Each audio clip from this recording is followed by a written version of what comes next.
this book. And now this is a very important day for me. For last about 35 years, I have been working for the United Nations as a volunteer.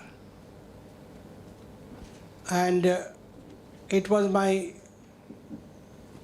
keen desire that we have a library on United Nations in the city of Kolkata. Today, that my dream, my desire has been fulfilled. Thank you very much. Thanks to all of you, and thanks to Maharaj Ji for his kind cooperation that they offered this place, and we got the full support from them.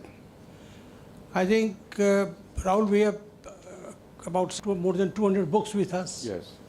And more books will come. I'm also very happy that the United Nations Information Center in Delhi, they have agreed to provide us more publication, more literature. And I would like also to that we are planning to have a small course on United Nations, and for which I think we have already started working, where this a course will be conducted under West Bengal Federation of UN Association, and important thing is this, that the course will be recognized by our UN Information Center in Delhi, and there will be a lot of interest that our members will have in this course. Friends, United Nations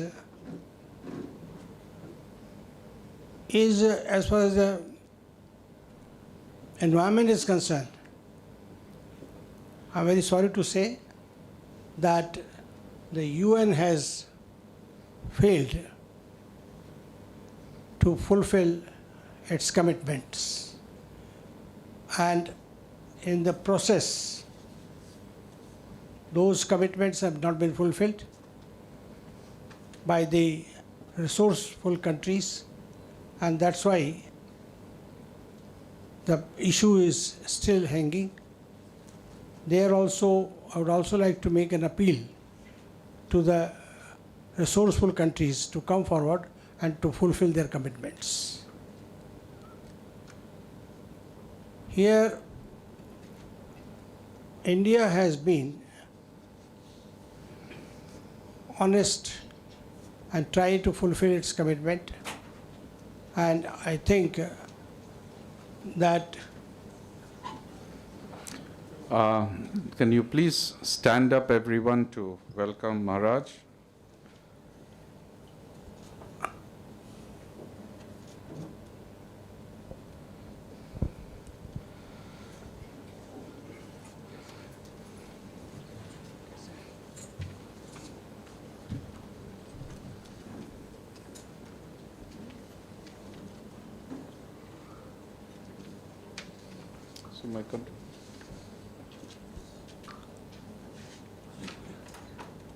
So with these words, I once again welcome all of you and Maharaj Ji. And I think the library will get full support of all of you. And we also have some assurances from another charitable organizations. They will come forward and support the library. Thank you very much. Thank you, Mr. Sharma. Thank you.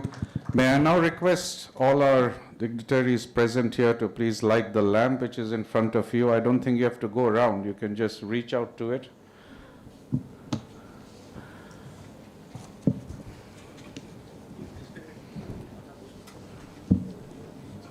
Yeah.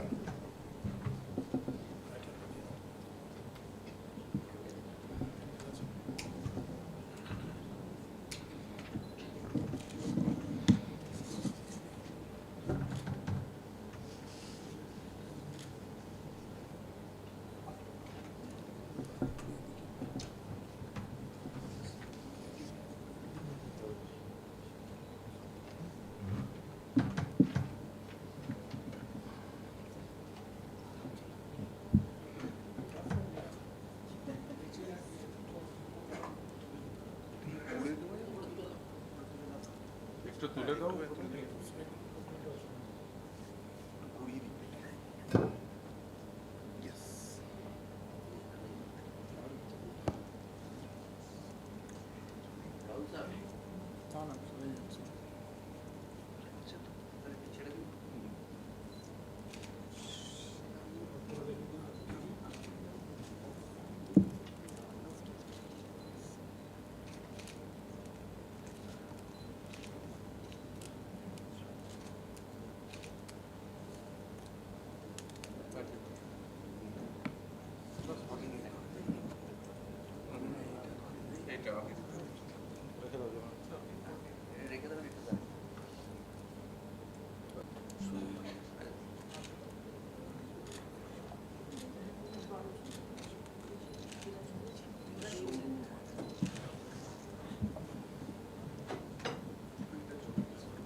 Plants away?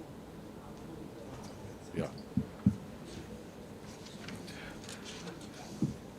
We would have liked to have you all plant some trees on this occasion of the World Environment Day celebrations here, but I think it is very warm outside, so I would request all of you just to plants, please, if you can just touch the plants which will be planted downstairs.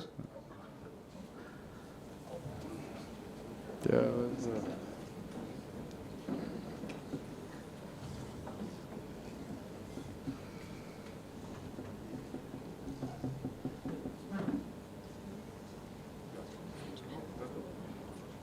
can just hold it, all of you. There are many more coming, 2, 3 of them, so just keep it in front. Yeah. One each? Yes, one each. Just touch it there.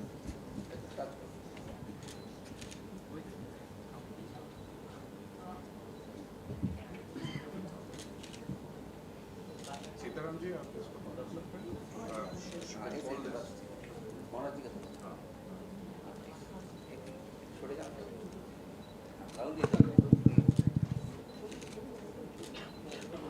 Yeah.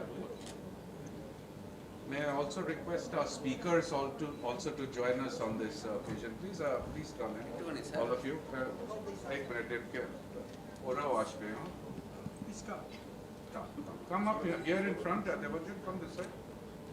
I'd like you all to come in the, in all this.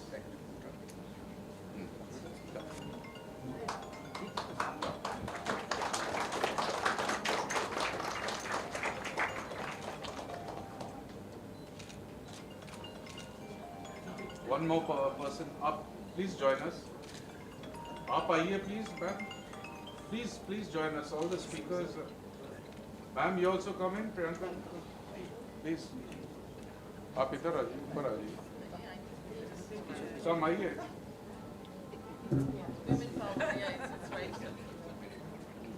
Yeah, you can take from both the sides. This side also.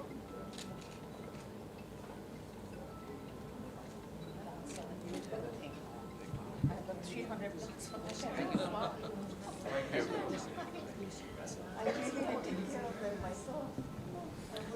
Felicitate करने का कहाँ है उसे? इसको हटा दो, plants को. या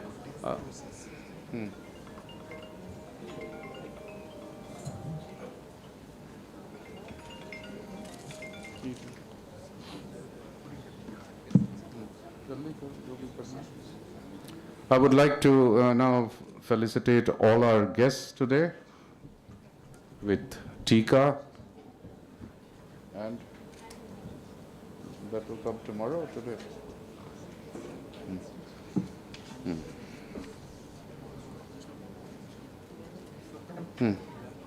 हाँ बंद कर दो please. Remove it from there. नहीं हटा ही दो, सामने से हटा दो. It's okay. साइड में कर दो.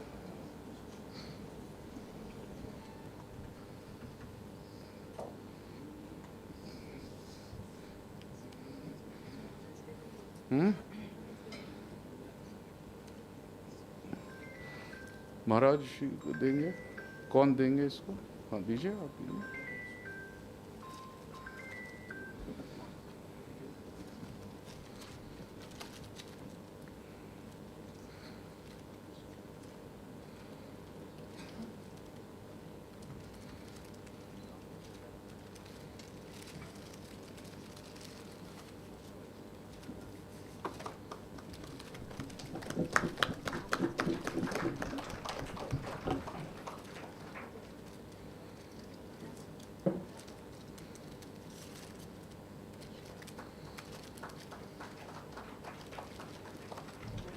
और है उसमें?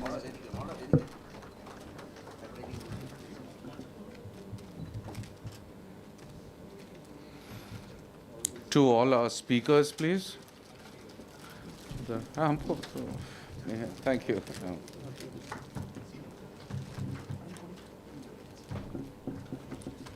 To all our speakers, तुम जाओ सबको दिखाओ.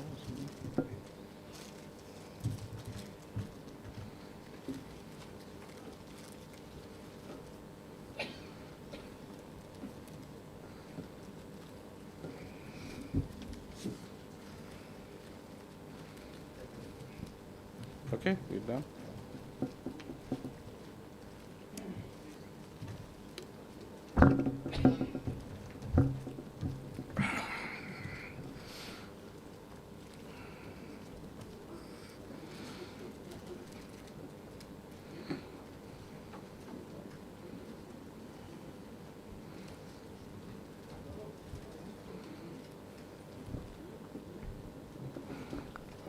A warm welcome to Satnam ji and Imran.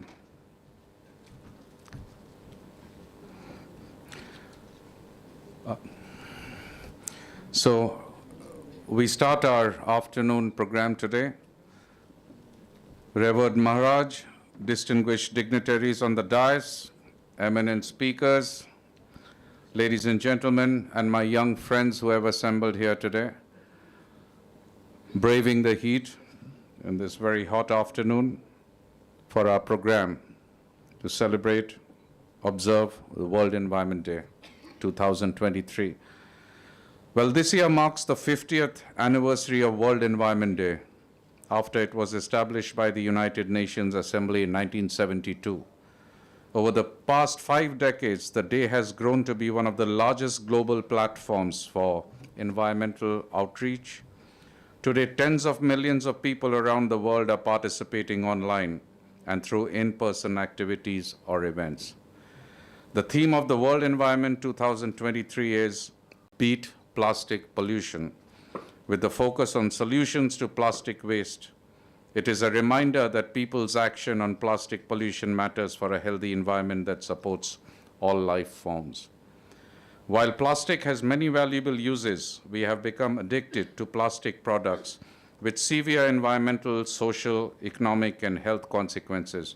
Around the world, 1 million plastic bottles are purchased every minute, while up to 5 trillion plastic bags are used worldwide every year. In total, half of all plastic produced is used just once and then thrown away. West Bengal Federation of United Nations Associations has organized this seminar today jointly with Gaudiya Mission to create awareness on environmental degradation and mitigating challenges. If nature stops working, the world itself shuts down. At least from now on, after experiencing the intense suffering of this pandemic, man should set aside this egoism, stop harming Mother Nature, and recognize that this is the ultimate master. We have to develop the attitude that we are nothing but nature's servants. We should practice humility, servitude, and respect, and beg her to forgive all our crimes against her. With the coronavirus pandemic, nature has finally shown us that she will no longer suffer and forgive all the indignities we heap upon her. Moving forward, we must be alert and cautious. We need to give spiritual thoughts and selfless actions the same importance we currently give ones aimed at material ends. This is nature's message to us. Let us stand united as one and work together with love compassion, and patience. Now we have the chance to work on the solutions to make the environment safe and sustainable for the Earth's living forms in a true expression of Vasudeva Kutumbakam, aptly enshrined in India's G20's motto of One Earth, One Family, One Future, which captures the spirit of the world and its environment.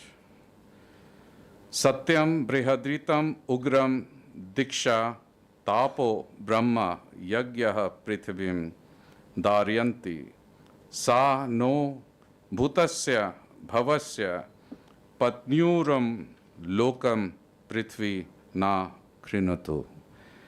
Salutations to Mother Earth, her divine cosmic law, her spiritual passion, and dedication in her search of inner truth have sustained her for ages.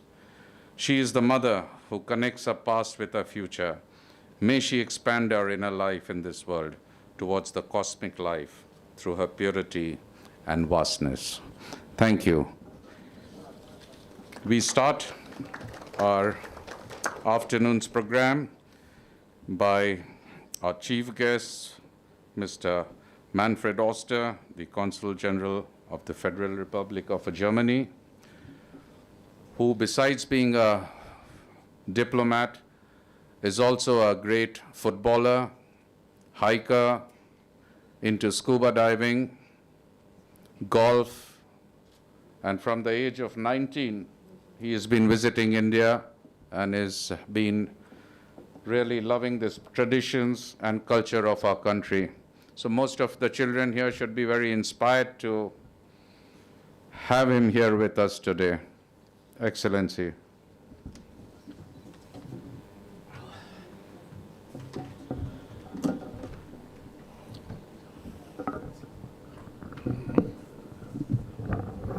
A little bit higher, that's good.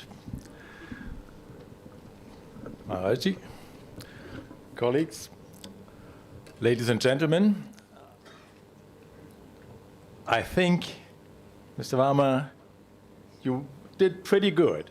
But the thing about football, I have to qualify it, I'm not an active footballer, unfortunately. I like it, even though the last season of Bundesliga was a big disappointment to my club, Hertha BSC. They have been relegated. They are now playing for next season in the second league only. But from that you can take that, yes, I do follow it, even though I'm not an active player.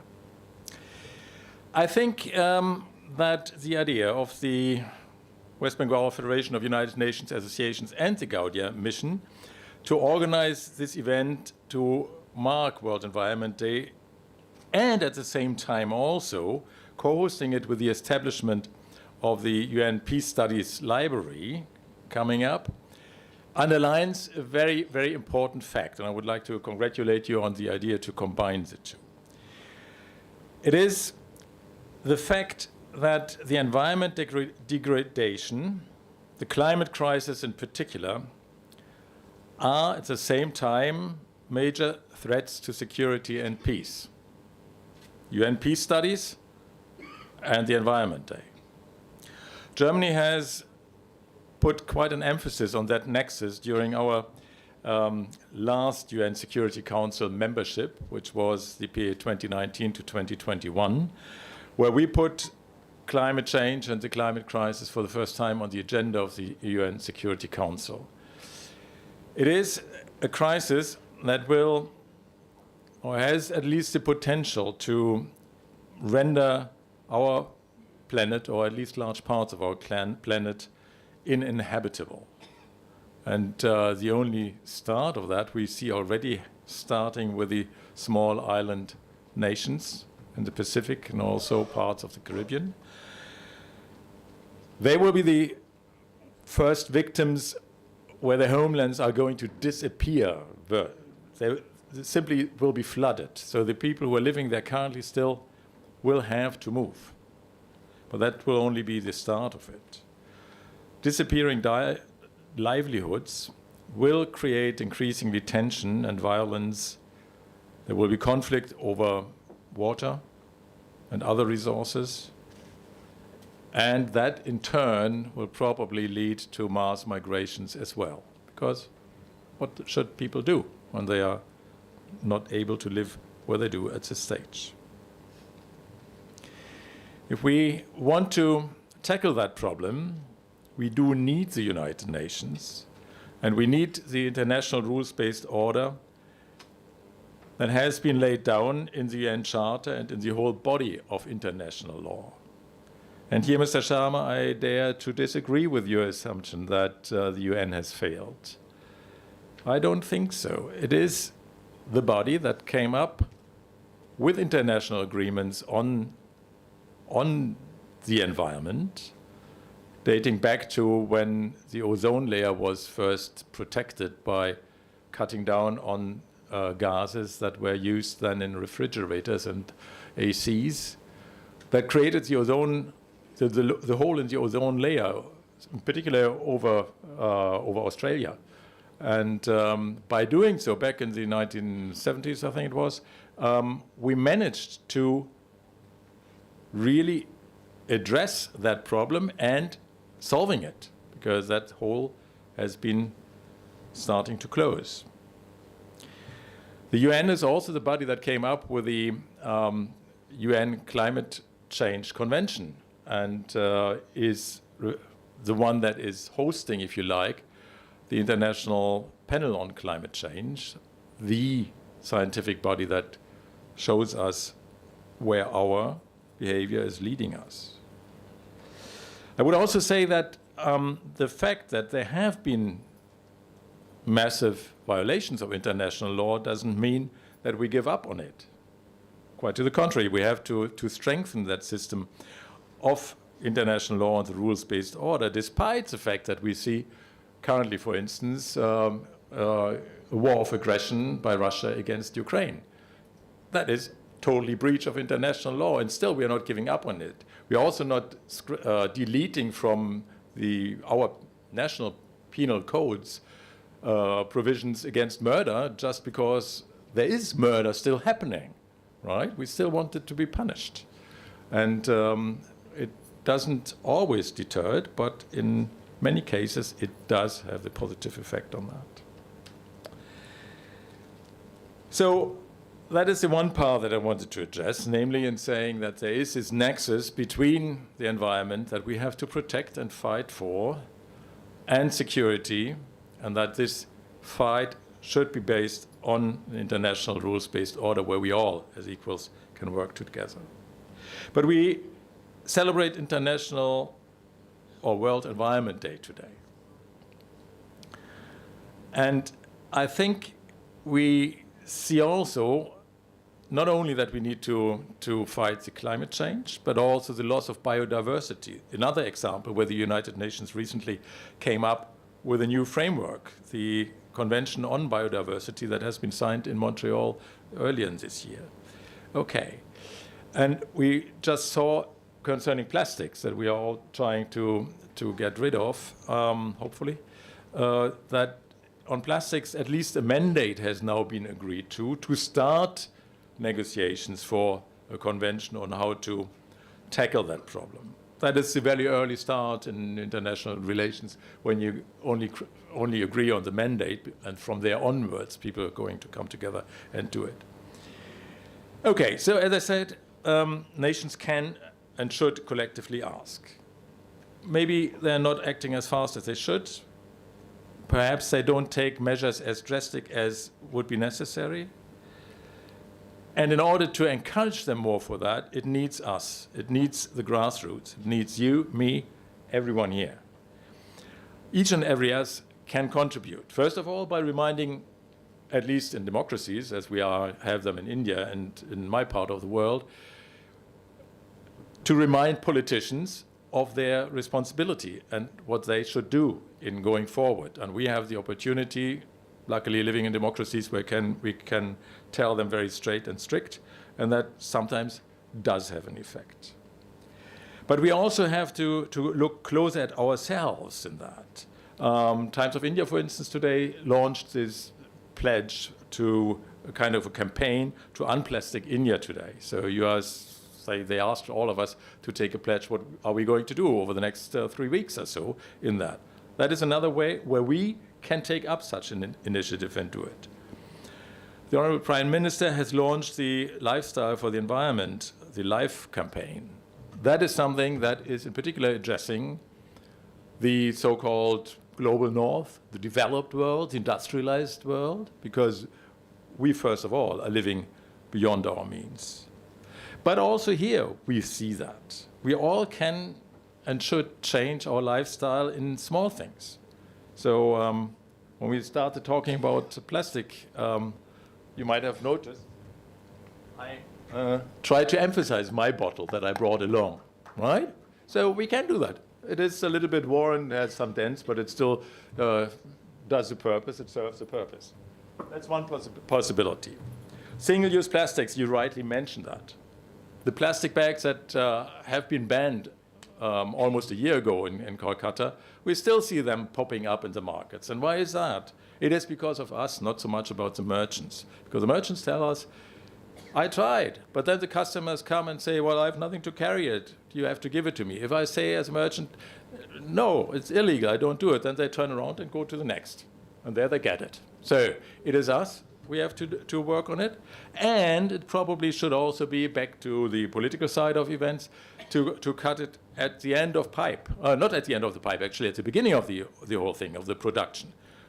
As long as the plastic bags are still produced, they will inevitably come to the markets and then end up in the environment. So there are two things. We have to change our attitude. We should reject them. And then politicians should make sure that they're not even produced any longer. Another thing, air conditioning. Here, this is pretty good. Outside, it's very hot, but when you come in here, it feels comfortable. But so many places where I go, you step into the hall and you're freezing, right? So I'm not saying cut it off. That would be unrealistic. But 27 degrees in a room, when it's 37 outside, gives you the feeling of being good, and it saves lots of energy if you're doing that as compared to 21 or even 18. So that's something else that you can do. Or food waste. How often do we attend meetings where you have a huge, beautiful, and I do love my Indian food, but you have a huge buffet with 23 courses or something. And you know very, very well that at the end of that meeting, not everything will have been consumed. And I've heard more than once that then the restaurant or the hotel says, yes, we can't distribute it. We are just throwing it away. Another thing in that corner, I mean, that might be unpopular. We are in Bengal. I'm veg. I think that also helps the environment a lot, because when you just go through the food chain, you first feed the animals to feed us, that uses and consumes lots and lots of water, and grains, for instance, that can be directly digested by ourselves, and then we can feed more people, and that's sometimes necessary. There's a slogan about the R's. Reduce, I think, is the most important element. I try to make that clear. Reduce wherever you can things that are harming the planet. And I give you examples. Or reuse them. That also is very good. So you don't need to buy new ones if you can't reduce, but then reuse it. My old metal bottle there.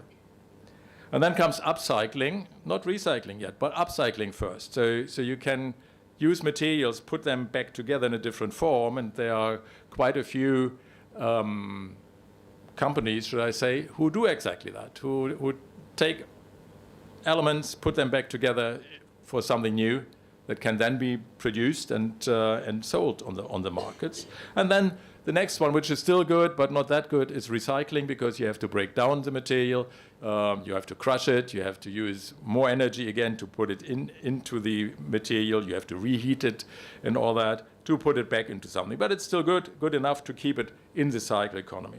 So I think that is what we have to do.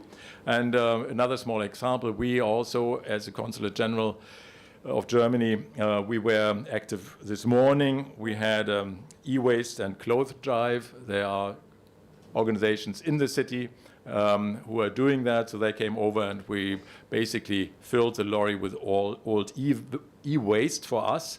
But there are things among them, old laptops that are still functioning, and these companies check them, and those who are still functioning are given straight away again for reuse it with someone else who might be happy, and the others are taken apart and then the elements being used for that. So that is something that also the other company in that or organization in that drive did with cloth and other fabrics, which are then produced into new fashionable garments that we can buy and give livelihood to people who are doing that. Whatever, I try to give you examples, and quite a few of them. Pick your own challenge, pick your own choice, live up to it, and help to create a better world of that. Together we can significantly contribute to that. So I encourage you with that, and I thank you for inviting me here today. Thank you.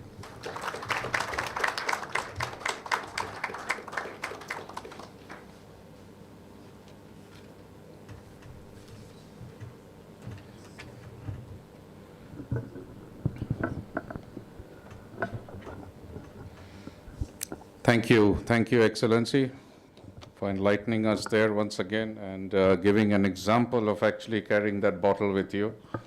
That was nice, yes.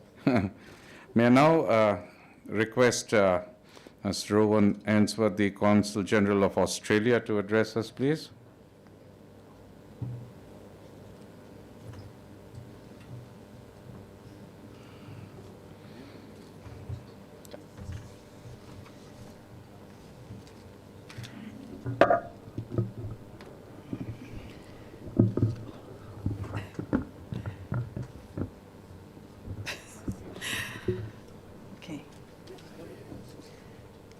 So thank you very much for inviting me here today on World Environment Day and the launch of the Centre of UN Peace Studies and the library. The work of the UN, of course, is invaluable, and I think the centre will not only be a research resource, but its existence will attract and enable more conferences and seminars such as this one here right now. And through that, we can all participate and benefit from the work of the United Nations. So a hearty congratulations to WebFuna on this initiative. You might be aware that the Australian government has positioned climate change as one of its foremost priorities. The Prime Minister has dramatically increased Australia's Paris Agreement goals, as well as increasing climate-related funding to support our vulnerable Pacific Island neighbours, vulnerable for precisely the reasons you've just outlined. Basically, water level is rising. And with India, we have inaugurated a hydrogen task force, a clean energy partnership, and critical minerals processing projects. So I'll outline what Australia is doing, what actions we're taking, and what we're doing with India. But before I move on to these issues, I'd like to give a little of the context in which these partnerships arose. You might be aware that Prime Minister Modi was in Australia a little more than a week ago. You might be less aware that it was the 6th time our Prime Ministers have met since Anthony Albanese was elected Prime Minister of Australia 1 year ago. And that included our Prime Minister's visit here in March, and our Prime Minister is likely to visit again for the G20 summit in September, which India is hosting. These visits have highlighted the warmth between our people. Yes, it's still cricket and curry, or cricket and MasterChef actually these days, but it's so much more than that as well. The Prime Minister said it's the 3 Ds, democracy, diaspora and dosti. It's celebrating Durga Puja in Melbourne. It's having Steve Waugh's photo up in Eden Gardens. It's the 1 million Australians who claim Indian heritage. And you might be thinking 1 million is quite small, but actually we only have 26 million people in Australia. So although we are dwarfed by India in terms of population, there is still much that we can do together. And there is much that we do together. During Prime Minister Modi's visit, the Prime Minister's witnessed the signing of the Australia-India Green Hydrogen Task Force Terms of Reference. The task force will comprise green hydrogen experts from India and Australia and will report at ministerial level on opportunities for cooperation as we expand our hydrogen industries. As Prime Minister Albanese has said, investments like the task force will help power our industries of the future and ensure that Australia and India meet our energy targets in the interests of both our respective countries and also in support of the reduction of global emissions. And in line with this year's theme for World Environment Day, I'd also like to discuss a little about plastics, the saviour and the scourge of our modern times. It's convenient, it's versatile, it is inexpensive, it is durable and it is hygienic. But unfortunately, those very properties that have made it so useful and so convenient have made it an environmental disaster. Our oceans, even the once pristine Southern Ocean, have been polluted by the endless non-biodegradable plastics pouring into them. The second session of the Intergovernmental Negotiating Committee to develop an international legally binding instrument on plastic pollution met just last week at UNESCO in Paris. We've heard the horrific statistics from Dr. Varma. According to the UN, globally we produce over 400 million tonnes of plastic waste each year, and the majority of that is single-use plastic. So, agreement to move forward with drafting a legally binding global treaty to limit plastic pollution is a welcome outcome of the UNESCO meeting. As the Consul General mentioned, it is a start. And I think the ozone agreement was done actually quite quickly and efficiently as a model of what the international community can do when they put their mind to something. This one is proving a little tougher. Australia is part of the High Ambition Coalition within the group that supports the inclusion of binding measures to limit plastic production in the draft treaty. Our Minister has been clear that we must take a view across the whole life cycle of plastics and obviously with high ambition for the treaty.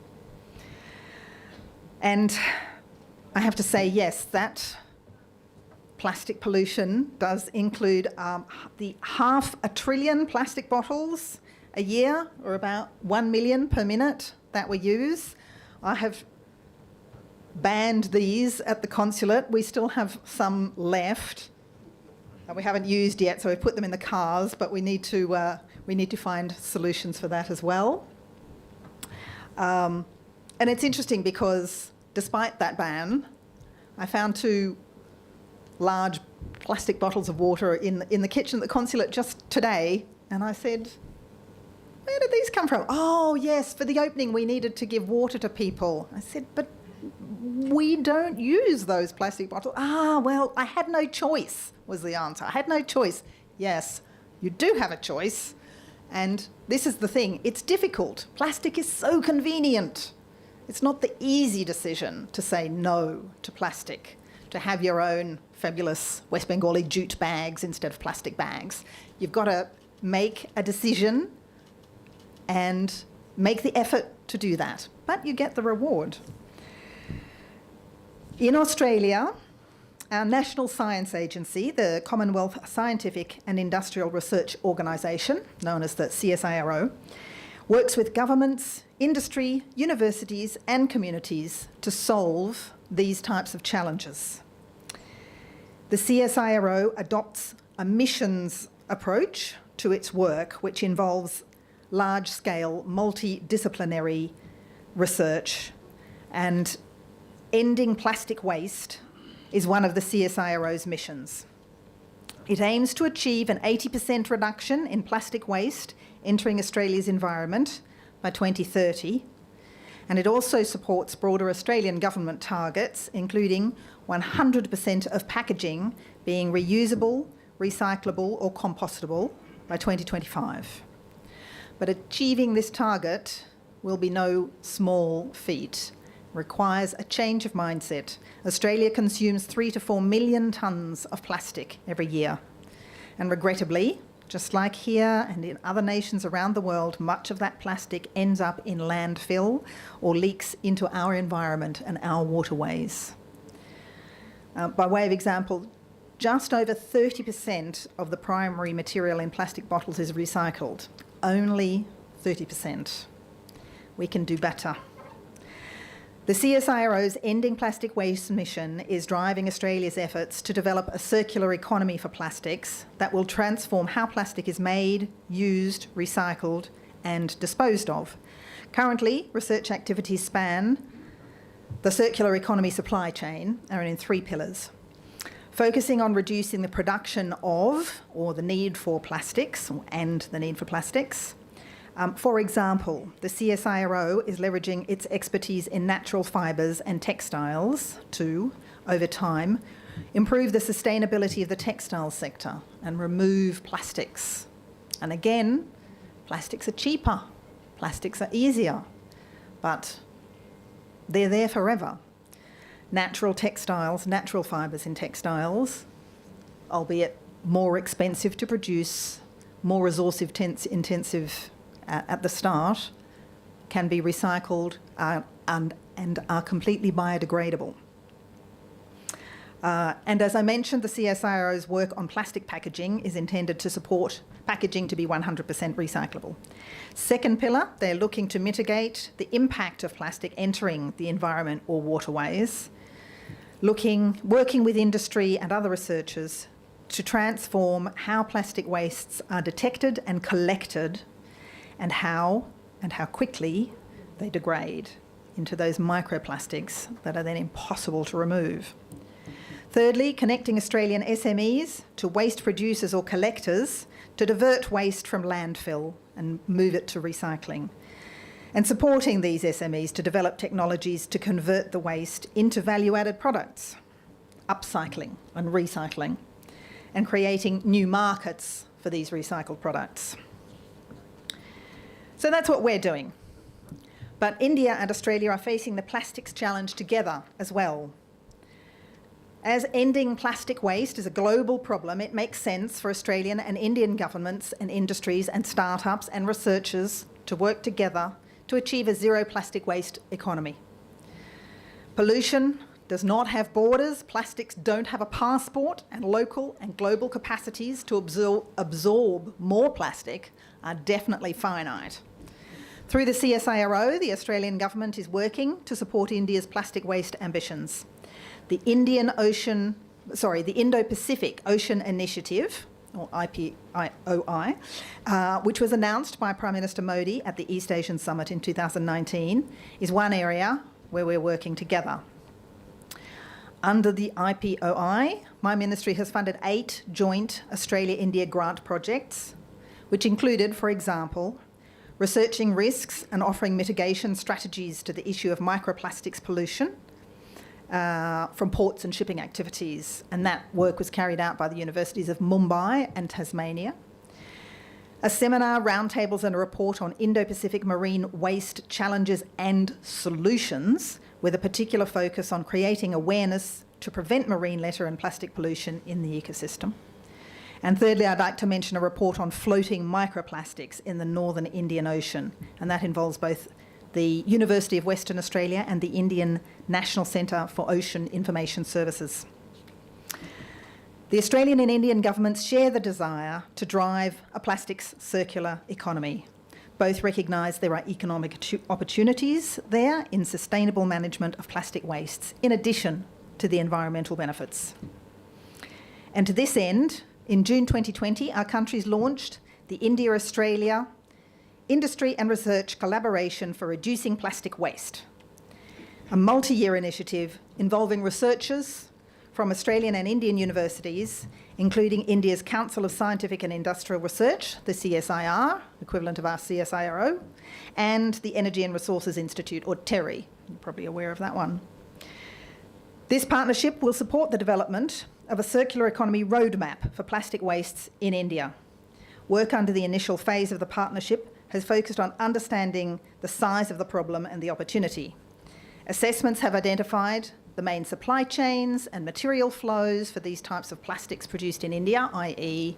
where they end up in the system. It's allowed governments to understand the magnitude of the problem. So India's global position is 15th largest producer of plastic waste, and also, of course, that plastic waste is expected to grow over the next 2 decades. And the baseline study has mapped India's plastic capabilities so that governments can signal gaps in the processes, products and business models that innovative Indian and Australian organisations can fill. And this research will inform the co-development of a circular economy for plastic waste roadmap. And like the approach of the CSIRO adopted in Australia, the roadmap will set out the drivers and enablers of a circular economy for plastics. Industry's involvement in this co-development is critical. This recognises that it will be those companies at the head of the plastics value chain, the ones involved in industrial design of packaging and the creation of materials to substitute or extend the life of plastics. These are the companies that will drive key aspects of the circular economy. And at the other end, it's SMEs, the other end of the plastics value chain, that will drive the development and uptake of the technological solutions in plastic waste recovery and reuse. And on release of the roadmap, the CSIRO, the CSIR and TERI will establish demonstration projects in India for plastics recycling and industrial redesign involving Indian and Australian industry participants. So I very much look forward to progress under this really important initiative. Thank you for your time today.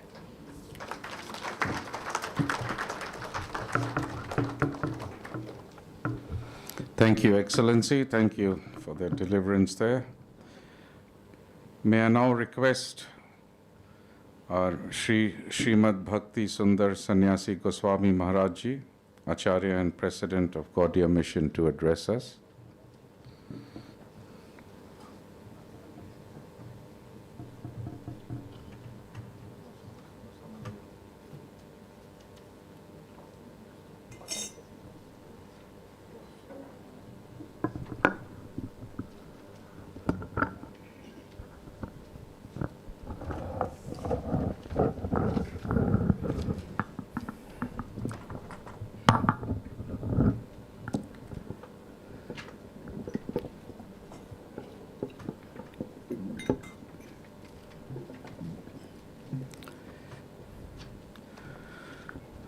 वंदेऽहं श्रीगुरो श्रीयुतपदकमलं श्रीगुरून् वैष्णवांश्च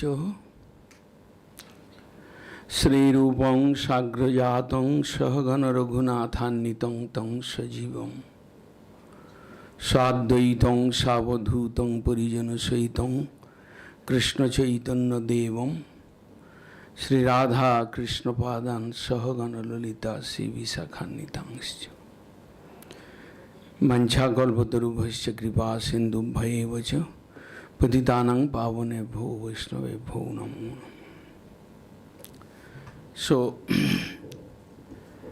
I would like to give thanks to the members of Web Pune, and especially here today Mr. Manfred Oster, Consulate General of Germany, and Miss Rowan Answorth, Consulate General from Australia.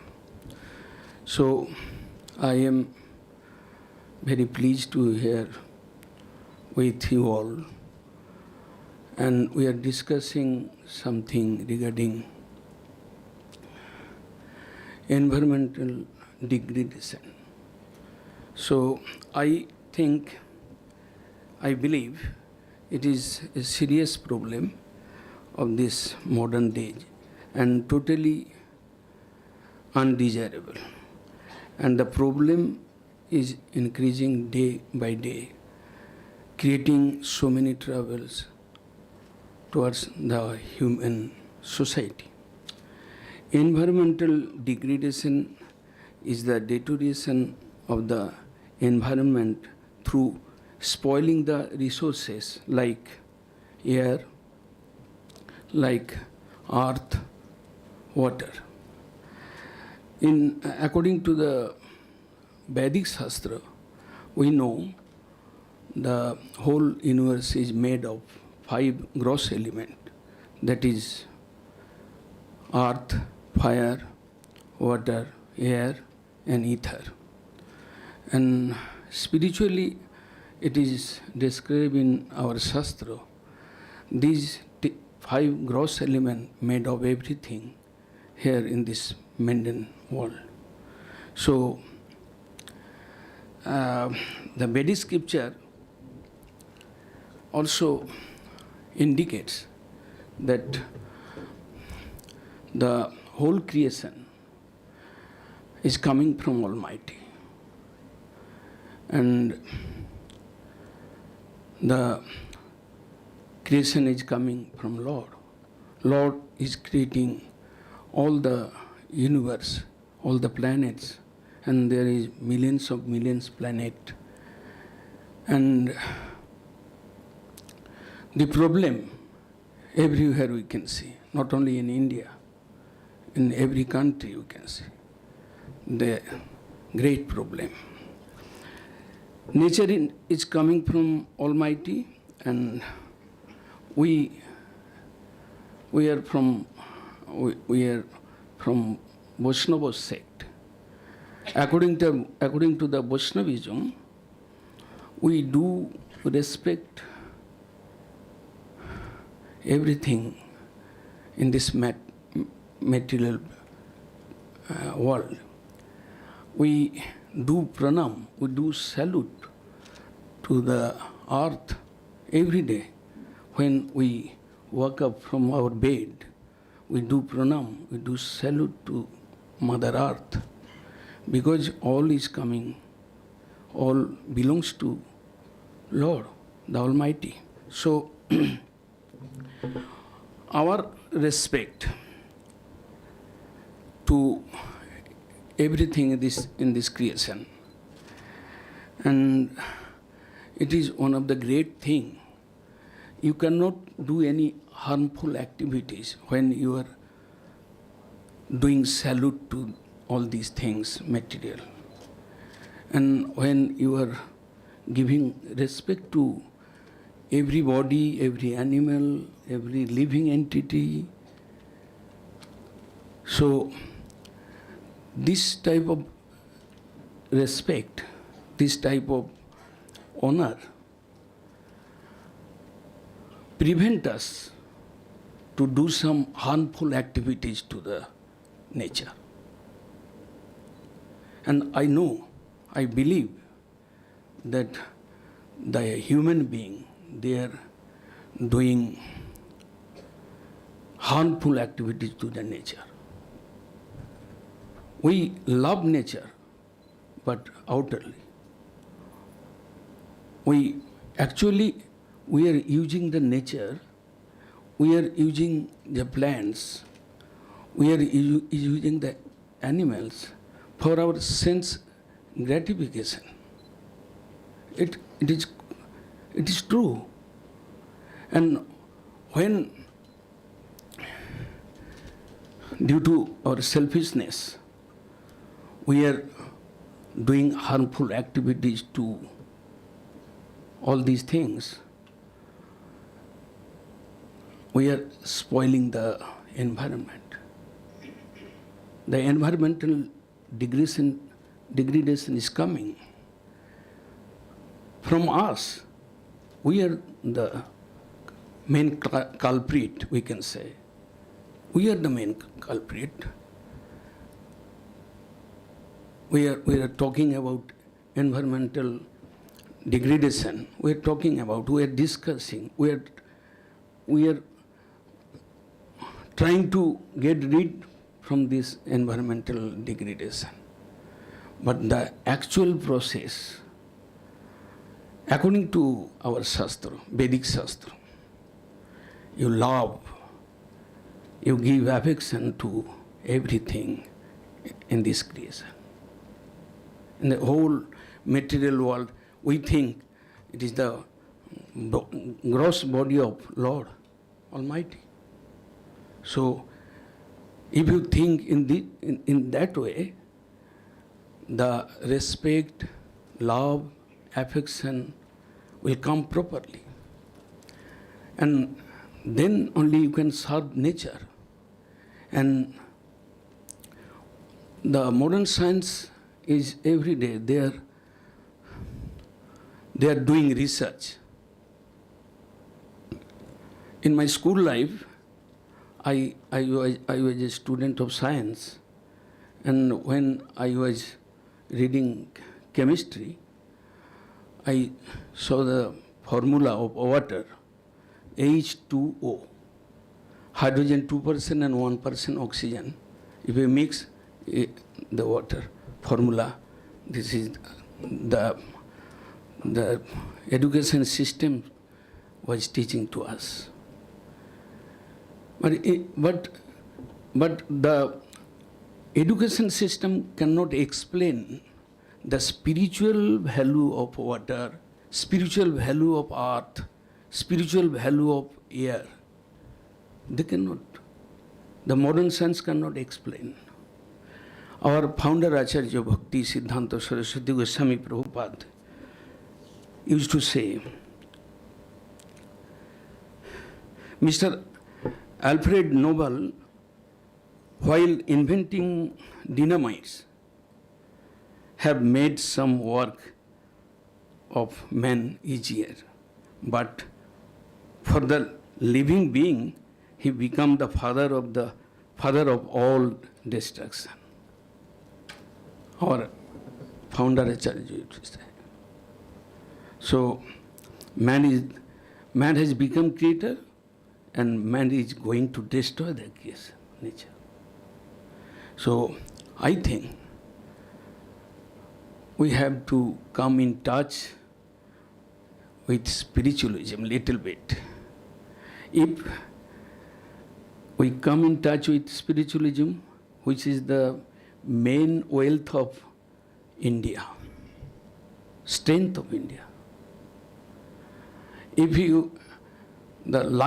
The human life cannot be fulfilled, cannot be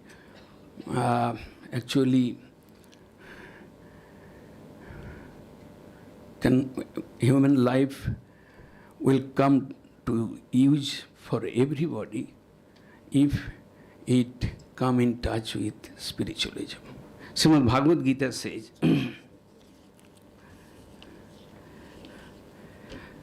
Lord Krishna says, Mamai Vamsa Devi Jesa Gunamai Mama Maya Durataya Mame Bija Prapadante Maya Metang Tarantiti. Maya. What is Maya? Maya is external potency of Lord Krishna. And there is threefold qualities of Maya. That is called Sattva, Raja and Tamo. Triguna. I think somebody know this formula. Maya. Maya has threefold qualities. That is Sattva, Raja and Tamo. Sattva is just like light, but Raja is cloudy weather, just like, and Tamo is darkness. So, if the man, the human being, they influenced by the two quality of Maya, Raja and Tamo, they will, every time they will do, anyway, they will do some harmful activities in this material platform. And if you do, every time if you do harmful activities, you are going to torture the nature. Automatically this problem will increase. And on the other side, if you respect the nature, if you respect the creator of the nature, if you respect the all animals, trees, all other thing, you cannot do any harmful activities to the nature. I think in this way, if we love our nature purely, then the environmental degradation problem will solve, and gradually it will reduce. And I think, as a spiritual man, I think this is the best way to solve this crisis. Hare Krishna. Thank you, everybody.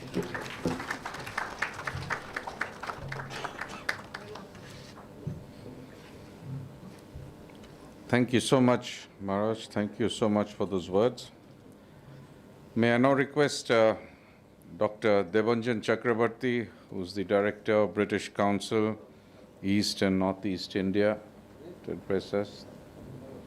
Debanjan.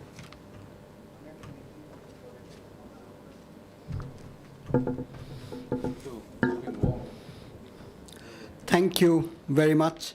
It's a great privilege and honor to be here this afternoon, to be with all of you,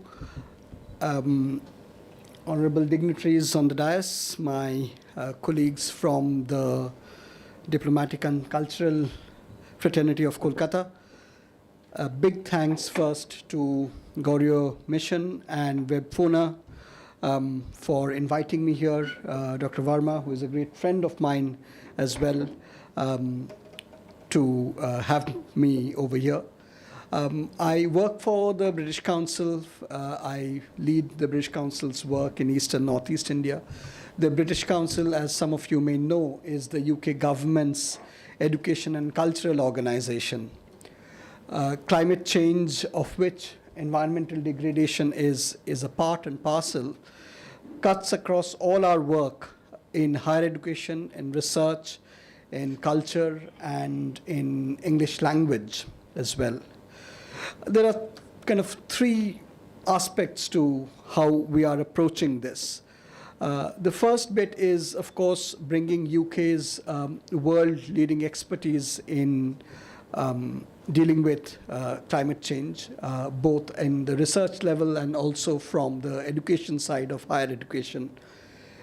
I was really sort of listening very closely to what Manfred and Rowan had earlier said about the kind of expertise their countries are bringing in to support and work in alliance with India and the agenda that's been set by Prime Minister Modi. We're working along very similar lines. One of the major research areas that India has with the UK is called the UK-India Education Research Initiative. The UK is India's second largest bilateral research partner, and a huge focus of the research that goes on between Indian and UK higher education research institutions such as the IITs, IISc in Bangalore. The focus is on climate change, and a big focus there within that is water management. In education, and much of this work is us trying to action the legacy of COP26, which was held in Glasgow last year, and it's carrying on. And again, Manfred, you mentioned that framework through which we are all working. The third kind of strategic pillar that we think is emerging is Government of India's G20 presidency, and Rahul, you mentioned that. And I'll talk about that in a bit. One of the areas within G20 that we are supporting from the British Council very specifically is the conversations within the Culture Working Group. And India has a very ambitious plan of embedding creative economy as part of its wider economic policy and cultural policy. And that, I think, will start mitigating against some of the environmental degradations, because creative economy has two dimensions. A, it is non-extractive in nature. So as we move forward, creative economy is an area of human activity where we add value to our economy, but without harming the environment or the earth or water or the air in any direct way. The other dimension, which again Rowan mentioned lightly, is the element of circular economy. Creative economy is by nature essentially a kind of circular economy. Our work in education, library is a very important part, and I'm really delighted that today we are here for establishing the Center for UN Peace Studies and Library. British Council has a very visible presence through our library work, which is a subset of our education work. And here, I think one of the very interesting offers that we have, and I'm really delighted to see so many school children, school students here, is the digital library that we offer. And this again has a tangential link to the idea that we're discussing, because books, just like plastic, uses a lot of paper. And paper comes from trees and forests primarily. But the reason why British Council has been investing and creating a lot of content in the digital library space is also because in digital library we see a convergence of readers' behaviors. Because when I was a kid, I have a 17-year-old daughter, and I read very differently when I was 17 than my daughter, because her main knowledge source is this device. It's not that she is wasting away her time. She reads very differently. She doesn't necessarily engage with the world of words through the world of books. She gets her knowledge from digital devices. So therefore, we are investing massively in the digital library, and I'll be very happy to explore collaborations with this initiative and plug in our content with whatever is being discussed here. We also have a fabulous partnership with National Digital Library of India, which is being led up by IIT in Kharagpur. I will end by referring to something that Rahul mentioned in his opening remarks about the thematic motto of G20, India's presidency of G20, which is One Earth, One Family, One Future. This particular phrase comes from a shloka in Maha Upanishad, and I'll just recite the whole of it in Sanskrit, and I did study Sanskrit in school a little bit, which comes in very handy. The whole slok really is something that I would like the students to think about a little bit. The slok goes, Ayang nija paroveti ganana laghu chetanam udar chintanam tu vasudhaiva kutumbakam. So vasudhaiva kutumbakam in context is about not thinking of oneself as just me, myself, everything else is the other. That is what is meant. Ayang nija paroveti ganana laghu chetanam. So the way of thinking about oneself and the world should be magnanimous, udar chintanam. And therefore, you open up your horizon to the world and to be one with the world. That is, I think, what education teaches us. And that is why education is very important, and that is what Maharajji was referring to, I think. There is, beyond what we learn in our domain skills in science, in language, or in social science, I think value in education is the most important thing that education imparts. So I think I would leave you with those thoughts, and I make two resolutions here today, inspired partly by Manfred. I will make sure that I carry my sustainable metallic water bottle, which is languishing on my office desk. I will carry it everywhere. And this is something I've learned from my 17-year-old daughter. I will always switch off the water while I'm shaving in the morning. I have this terrible habit of shaving under running water, and that I'm gradually trying to snap out of the habit of. Thank you very much, and may this alliance prosper. Thank you. Thank you. Thank you very much, Debanjan, for that and for putting values back into practice. And I think it's very important for students to uphold those values which he's been talking about in our life today and for everything what we do. May I now request Astrid Wedge, the director of Gaudiya Institute, Kolkata, to come and address us.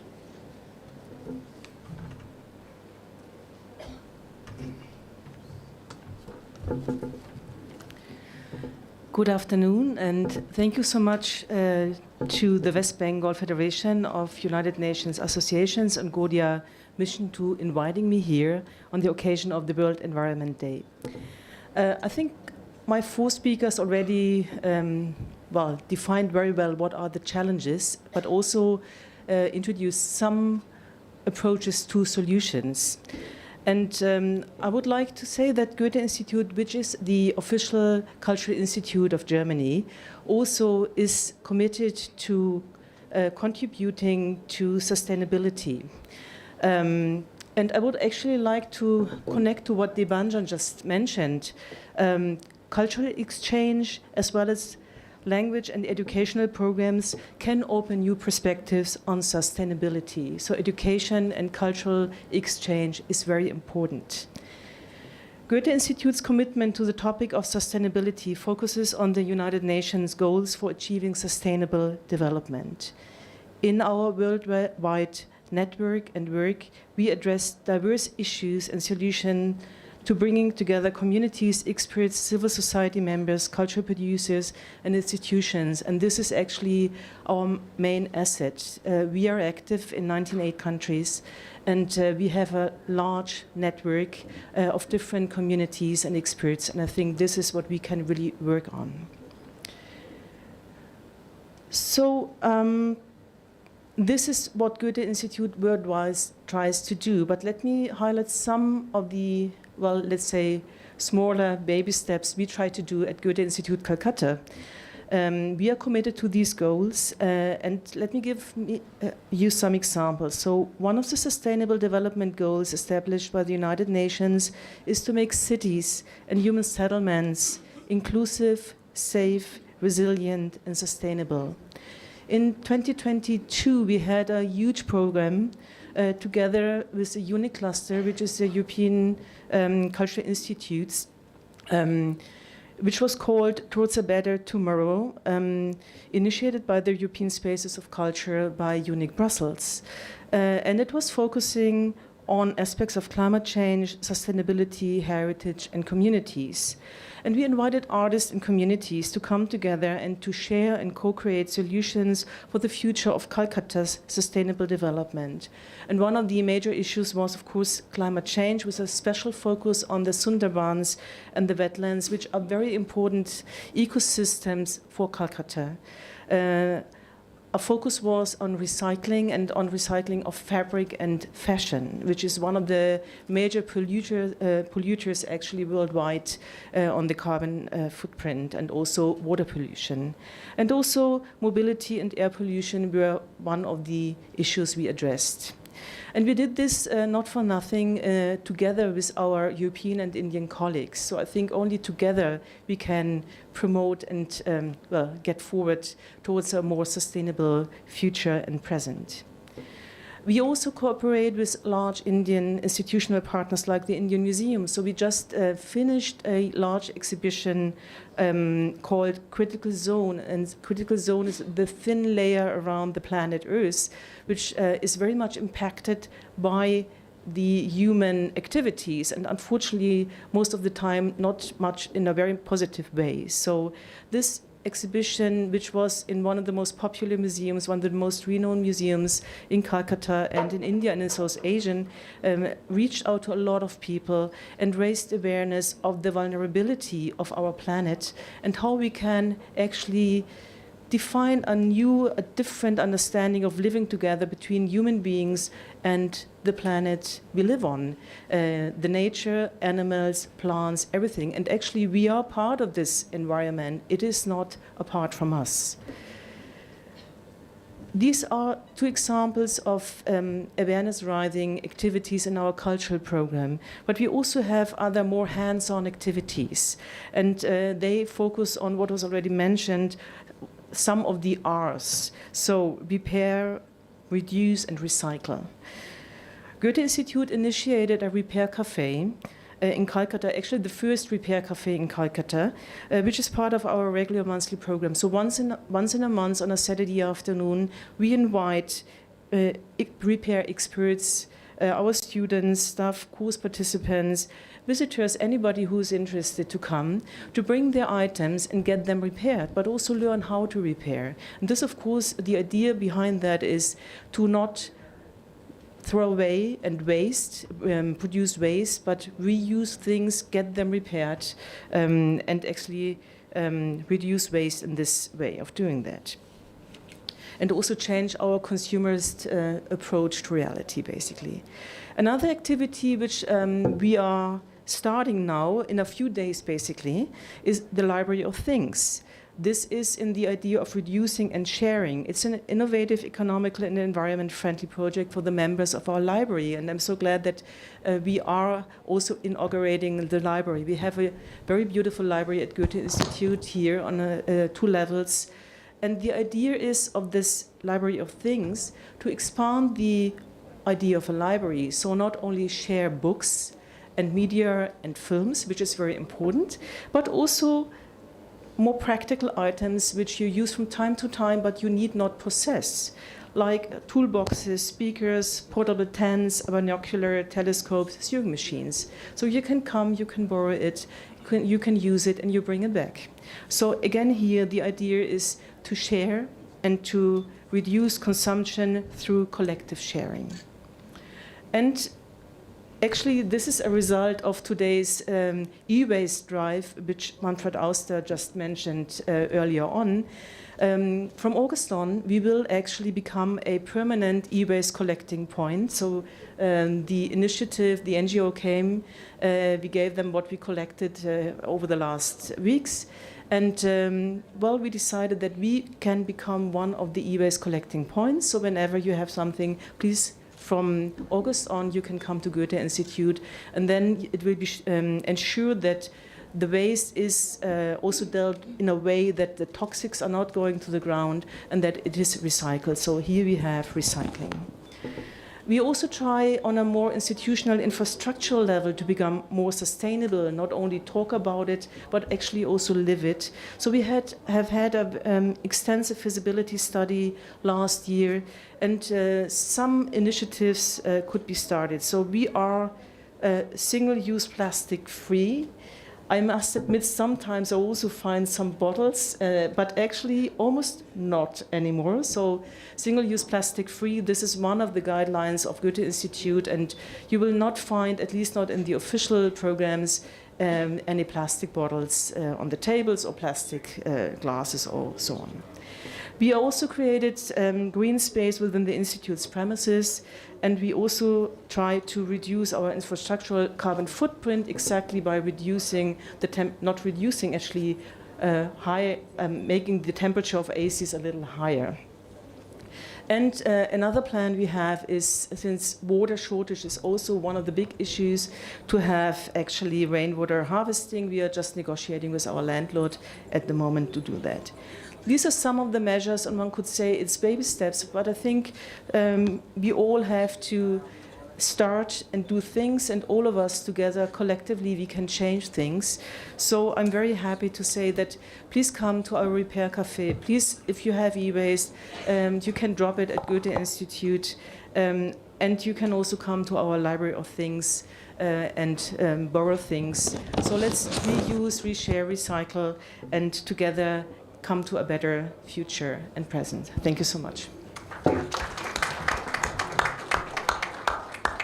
Thank you very much. I'm afraid we are running very late now. The students had to leave there.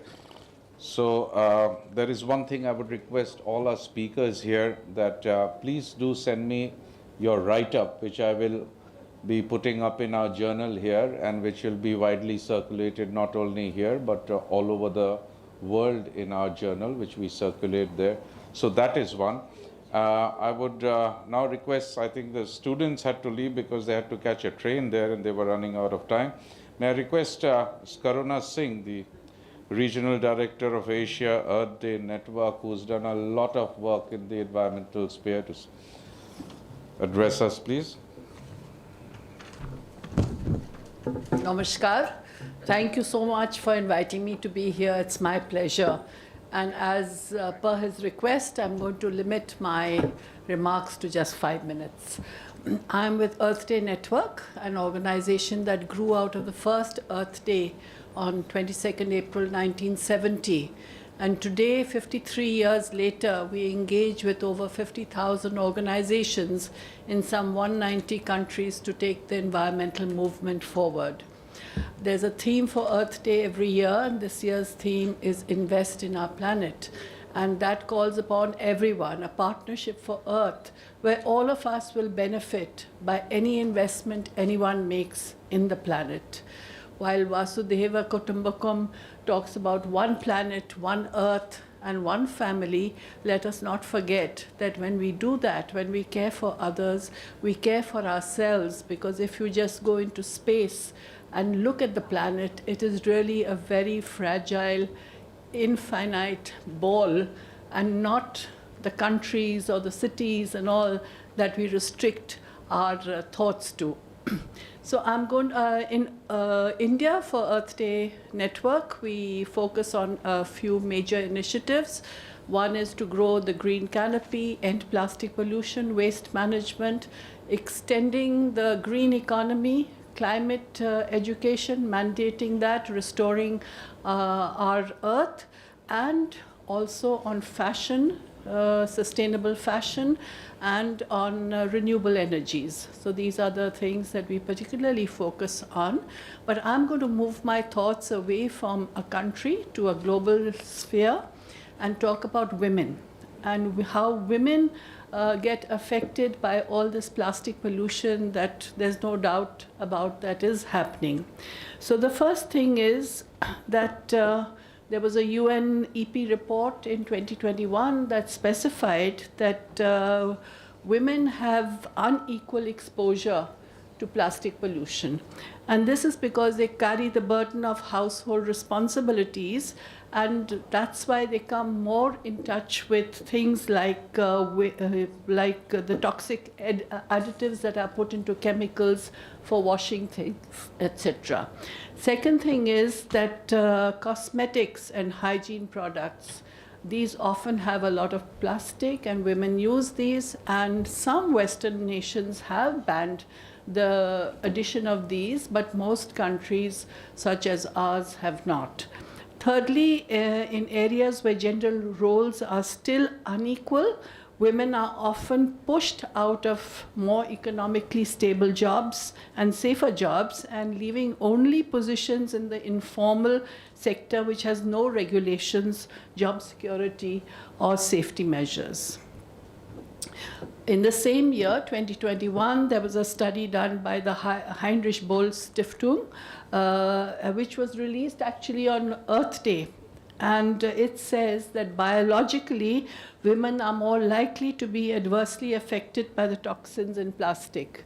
This is because the ratio of fat in women is more generally than that in men, and these toxins tend to stay in that fat over there. So the phthalates that are used has been shown to block many thyroid hormone action, and as women's bodies contain, the women's bodies are especially sensitive to toxins during their life stages, such as puberty, pregnancy, lactation, and menopause. Women suffer more than men do. So what are the recommendations? What can we do? One of the things that Earth Day Network in India does is that every month we recognize a women's group that earns from something that is environment friendly. So far we have recognized close to 45 such groups. These are the smaller groups we recognize, not big groups that already have the exposure. So for instance, sal leaves, these can be turned into economically viable products for sale as alternatives to plastics. And Bangla Natak, who we work with, has done that in Jhargram with the Block Mahila Aranya Sundari Maha Sangha. The other thing is in Manipur, Hinba products, so women, they turn reeds into carry bags and sell these. So these are again alternatives to bags that you would use out of plastic. The Ma Saraswati Premagram Sangthan in Uttar Pradesh, another organization that we have recognized, is using banana fiber for sanitary pads. So this again reduces the toxins. So I'm within my 5 minutes, and I will just say thank you very much. Look for alternatives. It's no use just banning plastic unless there are alternatives to it and affordable alternatives.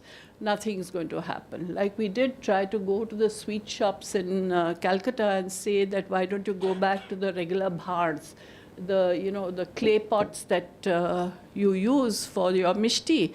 And they showed us the economics of that and showed us how pots are difficult to store. Plastic ones are so much easier. They break, a lot of them break. And so that was the economical downfall of not going in for plastics. But if the government of West Bengal would, tell artisans that we will handhold you for a couple of months to produce these pots to lower the price, maybe the sweet shops can be persuaded to go back to that. So thank you very much again. Thank you so much. Thank you very much, ma'am. And as I said, that we would, of course, like to have your detailed write-up on this entire thing. You okay, Devanjan? You're here for a while? Yeah.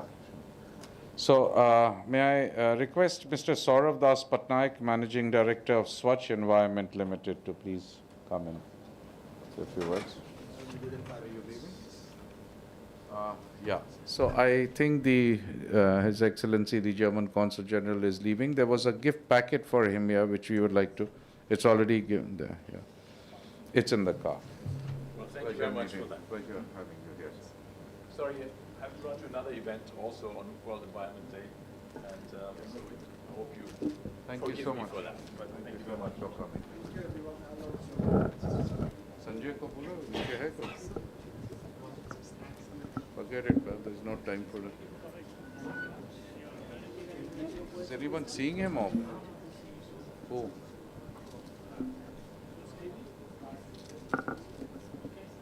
See you, ma'am. Thank you so much for coming. It's a pleasure. We'll be in touch. Thank you, everybody. A big round of applause for our chief guest today.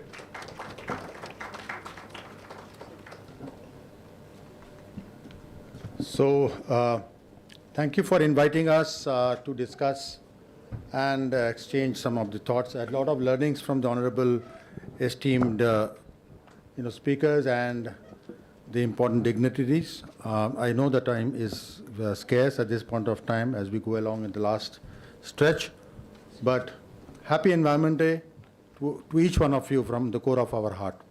Because from an Indian custom point of view, environment is where our soul, our body resides.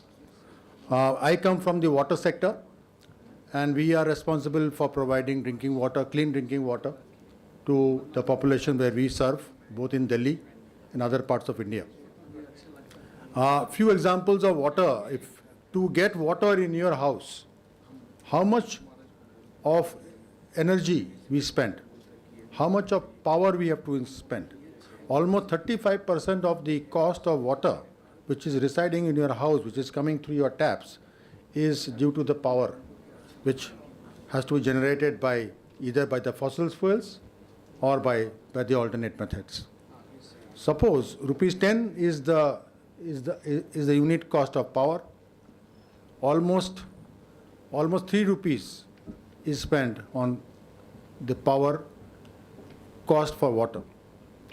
Now this is something very, very important for us. We don't realize all the good things of life, air, water, all the things which is there. Water is the most mined element from the Mother Earth. rampant extraction of water, groundwater, across the world, happening at any point of time, which is now in this entire Gangetic plain leading to arsenic contamination in the food chain. This is most dangerous and leading to health issues. So, couple of issues which we would like to highlight from a water perspective, that entire earth, when it was created, the same quantity of water still resides on this mother earth. Not a single drop has increased, whether it is in the form of vapor or the forest, humidity, everything is in the same earth. When the millions of years when the earth was created, you cannot create more water in this earth. You have the same water which is there. What you can do is to change the water from gas to solid, which is ice. Almost our human body, 70% of our human body is water. If water imbalance happens, like the sodium-potassium imbalance happens, then the man becomes mad. Similarly, in our food system, if water is scarce, rice, which is most important staple diet in our part of the earth, we are basically using the water from the ground to produce 1 kg of rice. We need 1,000 liters minimum. And these kind of statistics are very scary because our food chain is based on extraction and depletion of water. This is something which we need to realize, how much water and how much dependency on water each one of us. In fact, the German ambassador mentioned about this bottle of water in the PET bottle. PET bottle will be thrown, water will be taken. This bottle will be costing 6 rupees or 7 rupees maybe. But actual cost of extraction of water is infinite. Because until unless we start replenishing the water on the groundwater, this we cannot keep on extracting. And RO water systems, this is the RO water, it is producing 50% is taken out in the form of high TDS and salts. Only 50% of the water which is extracted is utilized in the bottling water. So there are many ways of being slightly innovative and slightly more respondent to the mother nature in not wasting this precious water and the other resources. With these few words, I thought I'll just put some Jagaran in your mind. The Jagaran may give you some awareness, some asking, and maybe we can all meet together whenever you feel like. My coordinates are known. In anything, any form of conservation, especially the conservation of water, we are there because we are the water people. We supply water to millions of people, and that is why with folded hands, we thank again for having given us the opportunity. No, thank you. I wish it. Thank you. As we are running out of time, I think we will have to end the program now. And we would like to apologize to the rest of the speakers here. What we will do is we will definitely take it out in our journal. And yeah, I think because I think everybody is stressed out, it's carried on too much. So I hope you don't mind, Mr. Pandey, Utsav. When you're part of the family, basically we are all trying to get everything sorted out in the environment front, the climate change. So very sorry for that, but we will put it up in our journal and give you a copy of that also in due course. If we have a session like this, which we need to have a panel discussion properly, we will reorganize it once again for all of you from WEFUNA's side. So thank you so much for being here, everyone, and the school children there. I hope you all have learned quite a lot. Mr. Maheshwari, you'd like to say something? Thank you, Maharajji. Thank you, for all of you, for helping us in making this program happen. Thank you so much, all of you.